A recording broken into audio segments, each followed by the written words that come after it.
দীর্ঘ 34 দিন ধরে কর্মবিরতির পর অবশেষে আজ কাজে যোগ দিলেন বাঁকুড়া সম্মিলনী মেডিকেল কলেজের জুনিয়র চিকিৎসকরা।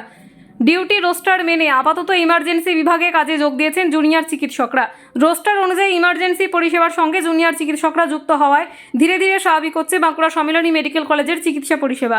আরজিকর কাণ্ডে সারা রাজ্যের পাশাপাশি বাঁকুড়া সম্মিলনী মেডিকেল কলেজেও 34 দিন আগে কর্মবিরতি শুরু করেন জুনিয়র চিকিৎসকরা। জুনিয়র চিকিৎসকদের কর্মবিরতির কিছুটা হলেও প্রভাব পড়ে হাসপাতালের আউটডোর ও ইনডোর পরিষেবায়।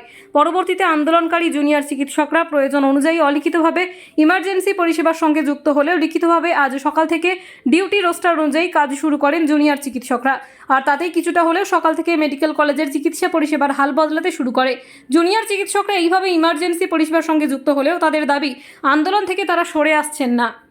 সোশ্যালি হেল্প করছিলাম, মানে পেশেন্ট পরিষেবা, পেশেন্টকে দেওয়া সেবা শুশ্রূষা কোনোদিনই ব্যাহত হয়নি আমাদের পক্ষ থেকে। কিন্তু যেহেতু কোর্টে গিয়ে সরকারের পক্ষ থেকে বারবার করে বলা হচ্ছে কি ডাক্তাররা কাজে যোগ দিচ্ছেন না, ডাক্তারদের রোগী পরিষেবা ব্যাহত হচ্ছে, আমরা সেই কাজটাকে আজকে অফিসিয়ালি করছি। আমরা এতদিন এমন না কি হাসপাতালে আসিনি, রোগী দেখিনি, এমন কিছু হয়নি, কিন্তু আজকে এখানে দাঁড়িয়ে আমরা অফিসিয়ালি কাজে আজকে সকাল থেকেই যোগ দিচ্ছি। আমাদের যে অ্যাডমিশন ডে থাকে জেনারেলি সকাল 7টা থেকে শুরু হয়, তো আমরা আজকে সকাল 7টা থেকে আনুষ্ঠানিকভাবে যোগ দিচ্ছি। কিন্তু আরেকবার মনে করে দিতে চাই কি রোগী পরিষেবা কোনোদিন ব্যাহত হয়নি। আমরা এই কাজটা আনঅফিসিয়ালি করছিলাম, আজকে অফিসিয়ালি যোগ দিলাম, আর কোনো ডিফারেন্স নেই।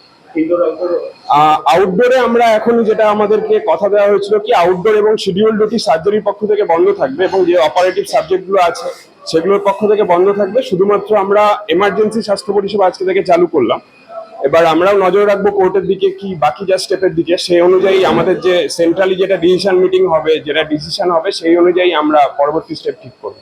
এবং অবশ্যই আজকে আমরা এমার্জেন্সিতে আছি, আজকে থেকে আছি সবাই। একদম ডিউটি চলবে এবং আমাদের মধ্যে যাদের এমার্জেন্সি ডিউটি থাকছে না, অন্য দিনে যাদের অ্যাডমিশন ডে আছে, তারা অবশ্যই আন্দোলনকে চালিয়ে নিয়ে যাবে। আমরাও আন্দোলনের পাশে আছি। আজকের দিনটা আমরা রোগী পরিষেবার দিকে আমরা আজকে রাখছি। আমার নাম ডক্টর তনয় মজুমদার, সার্জারি।